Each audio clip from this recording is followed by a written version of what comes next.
Meskipun kita memandang baik, tapi ternyata itu adalah sebuah bid'ah, tidak diajarkan oleh Nabi SAW, mengada-ada di dalam agama, maka beliau menegaskan itu adalah kesesatan.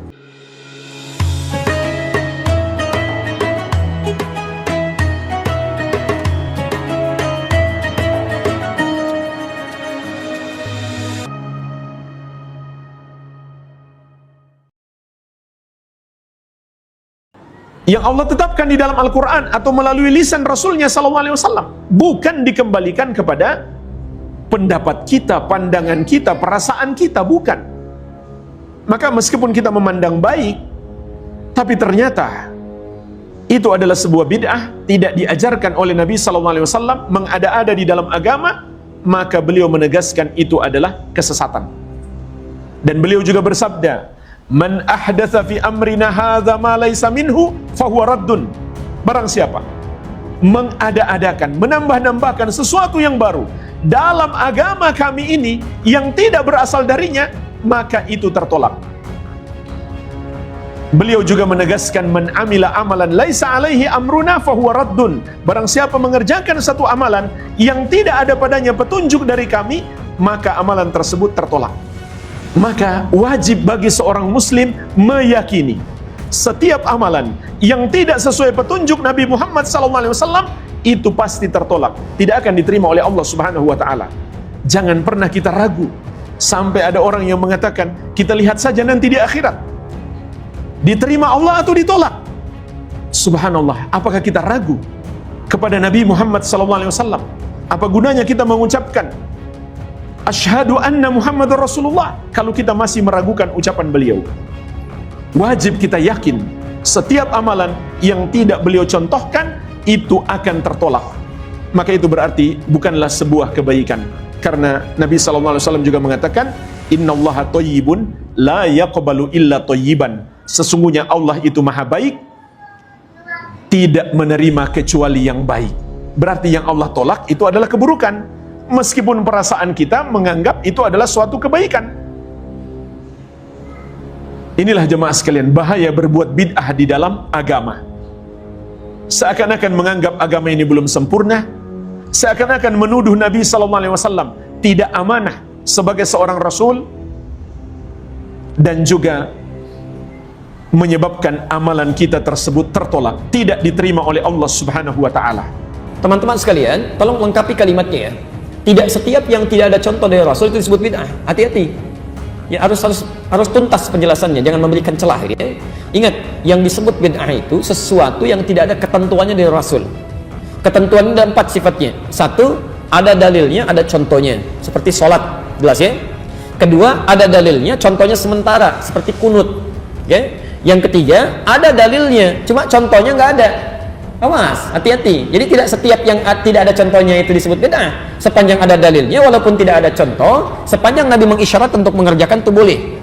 Boleh, karena tidak setiap yang disampaikan Nabi beliau contohkan kalau dalam kondisi tertentu. Ya, misal, saya beri contoh misalnya tahiyatul masjid. Ya, tahiyatul masjid. Tayyib. Nabi selama hidupnya itu tidak pernah tahiyatul masjid. Tidak pakai tidak pernah tahiyatul masjid. Dia. Baik. Kenapa? Karena rumah Nabi di masjid. Jelas ya? Rumah Nabi di masjid. Wa baiti huna, dan rumahku di sini, kata Nabi. Karena itu beliau selalu sholat di dalam rumahnya, begitu iqamat baru keluar jadi imam. Jelas ya? Tapi Nabi katakan pada Sulaik al-Qatafani ketika beliau masuk ke Masjid An-Nabawi ya, dalam keadaan dia bisa sholat terlebih dahulu, kemudian dia langsung duduk. Maka kata Nabi dikatakan, "Idza dakhala ahadukum al-masjid fala yajlis hatta yusalli rak'atain." Kalau Anda masuk ke masjid dalam suasana yang santai, tenang, ingin i'tikaf duduk, maka jangan langsung duduk kecuali salat 2 rakaat terlebih dahulu. Jelas sampai sini? Nabi sendiri tidak mempraktekkan itu karena kondisinya memang tidak memungkinkan. Jelas ya? Yang kedua yang lebih dahsyat adalah, maaf, Anda zakat pakai apa? Beras, kan? Uang. Nabi nggak pernah zakat pakai beras. Silakan tunjukkan pada saya satu hadis saja yang menunjukkan Nabi pernah zakat pakai beras. Jangankan hadis sahih, di hadis palsu pun nggak akan ada. Anda cari sampai kiamat kurang 2 hari nggak akan ditemukan. Ya, sehari lagi buat berpikir kita untuk apa nyari gitu kan? Baik, nggak ada, karena Nabi zakatnya pakai gandum atau pakai kurma. Tapi kemudian di zaman Muawiyah, ketika beliau jadi gubernur di Syam, di Damaskus, beliau katakan yang dimaksud zakat menggunakan kurma ataupun gandum itu irpun makanan pokoknya. Jadi kalau makanan pokok di satu tempat kemudian digunakan sebagai bagian dari zakat itu boleh. Ya, sepanjang itu bagian dari makanan pokok. Makanan pokok kita apa? Itu makanan ibu. Ya, makanan saya itu nasi. Beras itu makanan pokok bagi hewan yang bertembolok. Ya, ayam itu makanan pokoknya beras. Tapi nasi sumbernya dari beras, boleh menjadi bagian dari zakatnya. Tapi contoh dari Nabi tidak ada. Jadi tidak setiap yang nggak ada contohnya itu disebut dengan bid'ah. Jelas ya? Kecuali yang keempat, tidak ada dalil, tidak ada contoh, kemudian dikerjakan, itu yang bermasalah. Salat, saya tutup sampai sini karena waktu kita akan masuk adzan asar. Salat takbir sampai bersedekap. An-Nasai nomor hadis 886 sampai 889. Nabi katakan angkat sejajar dengan bahu, Al-Bukhari 715, angkat sejajar dengan daun telinga, An-Nasai 1101, kemudian langsung letakkan telapak tangan yang kanan di punggung yang kiri, letakkan di dada. Ya, taib, bahasanya langsung. Contohnya jelas, dalilnya jelas. Anda melakukan kegiatan misal diangkat, tiba-tiba gak enak kiri dulu, mungkin enaknya kanan dulu, masukkan kanan, angkat, tutup begini. Itu yang tidak ada dalilnya, tidak ada contohnya. Jelas ya? Bilal tak pernah bertanya, ya Rasulullah, bolehkah aku buat solat sunat 2 rakaat selepas wudu? Dia buat sahaja tiap hari. Selepas dia wudu, dia solat sunat 2 rakaat. Selepas wudu, dia solat sunat 2 rakaat. Tanpa takut dan cemas bahwa perbuatan itu bid'ah. Itu menunjukkan bahwa tidak semua perbuatan yang tidak dibuat Nabi maka bid'ah. Nampaklah kebatilan kaedah ini jika tidak dilakukan Nabi. Jika Nabi tidak buat bid'ah, maka perbuatan solat sunat selepas wudu tidak bid'ah walaupun Nabi tidak melakukannya. Andai kita pakai kaedah ini, bila Nabi tidak buat bid'ah, maka Bilal bin Abi Rabah adalah sahabat Nabi yang pertama masuk neraka kerana berani membuat solat sunat selepas wudu. Kita akan bahaskan malam ini berapa orang sahabat Nabi dan ulama masuk neraka gara-gara kaedah ini. Mari kita hitung kira sama-sama. Kalau saya lupa tolong ingatkan. Sudah berapa masuk neraka gara-gara ini? 1. Bilal. 2. Nabi SAW bila ia mengutus panglima perang tentera, maka dia kirim bersama panglima perang itu seorang imam. Ini panglima perang tentera, ini imam. Tapi yang imam ini unik. Sebelum dia baca ayat, dia baca Qul huwallah. Ghairil maghdubi alaihim waladdallin. Amin. Qul huwallahu ahad, Allahus samad, lam yalid wa lam yulad wa lam yakul lahu kufuwan ahad. Lepas itu baru dia baca ayat panjang. Sahabat yang menjadi makmum lepas perang report kepada Nabi SAW, ya Rasulullah, ya, imam kami ini melakukan perbuatan yang tak pernah engkau buat. Apa dia? Bila lepas baca Fatihah, antara ayat yang panjang dia baca Qul huwallah. Bila dia buat? Setiap salat. Tak pernah dibuat Nabi. Lalu kemudian kata Nabi, tanya dia, mengapa dia buat itu?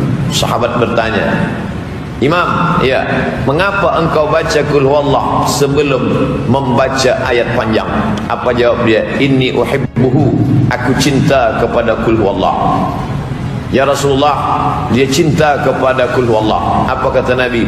Hubbuka iyyahu adkhalakal jannah. Cintamu kepada Qul huwallah ini menyebabkan engkau masuk ke dalam surga. Andai pakai kaedah tadi, bila tidak dibuat Nabi masuk neraka, tentu Nabi berkata, engkau pandai memandai membuat ini, tak pernah aku suruh, neraka jahanam tempat engkau. Tapi Nabi tidak berkata demikian. Jika pakai kaedah tadi, bila tidak dibuat Nabi, bid'ah dalalah masuk neraka. Sudah berapa sahabat masuk neraka gara-gara kaedah ini? 2. 1. Bilal bin Abi Rabah kerana membuat solat sunat wudu. Yang kedua, imam perang kerana membaca Qul huwallah sebelum surat panjang. 3.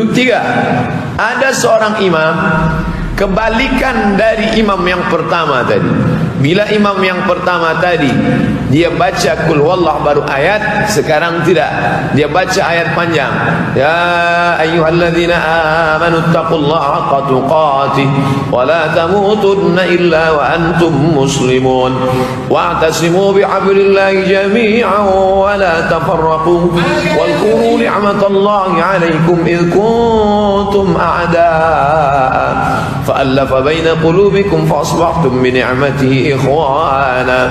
Sebelum sujud dia baca qul huwallahu ahad Allahus samad lam yalid wa lam yulad wa lam yakul lahu kufuwan ahad.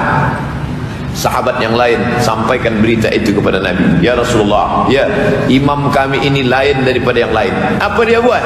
Selepas baca ayat panjang, sebelum sujud dia baca qul huwallah. Rakaat kedua begitu juga. Sembahyang maghrib itu dia buat. Sembahyang isya itu juga dia lakukan. Sebelum rukuk dia baca qul huwallah.